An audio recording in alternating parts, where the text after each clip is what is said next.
পুরান এস্টাবলিশমেন্টের মাধ্যমে যে আবারও ক্ষমতা পালাবদল হবে না এবং সেই ক্ষমতা পালাবদলের সাথে দিল্লির প্রেসক্রিপশন যে জড়িত থাকবে না, সেটা আমরা এখনো বিশ্বাস করতে চাই না।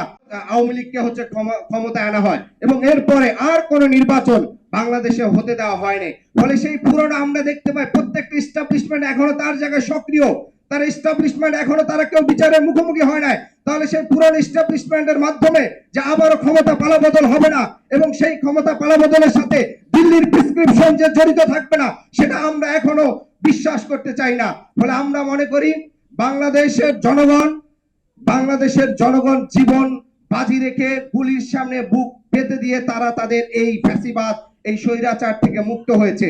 আমরা নানা সময় আমাদের এখানকার যে আন্তর্জাতিক সংস্থাগুলো, ইউরোপীয় ইউনিয়ন থেকে শুরু করে নানা দেশকে আমাদের মানবাধিকার, গণতন্ত্রের বিষয়ে তাদেরকে কথা বলতে দেখি, কিন্তু একই সাথে এই বিষয়টি স্পষ্ট আন্তর্জাতিক আজকের এই গুম প্রতিরোধ দিবসে বলতে হবে যে র্যাব ডেথ স্পট যারা গুমের সাথে জড়িত, সেই র্যাবকে আমরা দেখেছিলাম যুক্তরাজ্য কিন্তু তারা নানা সময় ট্রেনিং দিয়েছিল।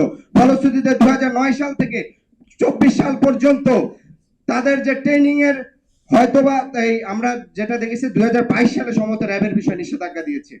তাহলে এই 22-এর পূর্ব পর্যন্ত 15-16 সাল পর্যন্ত যে ট্রেনিং তাদেরকে দিয়েছিল, সেই বিষয়ে আমরা কিন্তু সেই বিষয়টি আমরা অ্যাড্রেস করতে চাই। ফলশ্রুতিতে আগামী দিনের বাংলাদেশের ক্ষমতার পালাবদল, বাংলাদেশের রাজনীতি, প্রত্যেকটি এদেশের জনগণ, এদেশের রাজনীতিবিদরা জনগণকে সাথে নিয়ে সিদ্ধান্ত গ্রহণ করবে।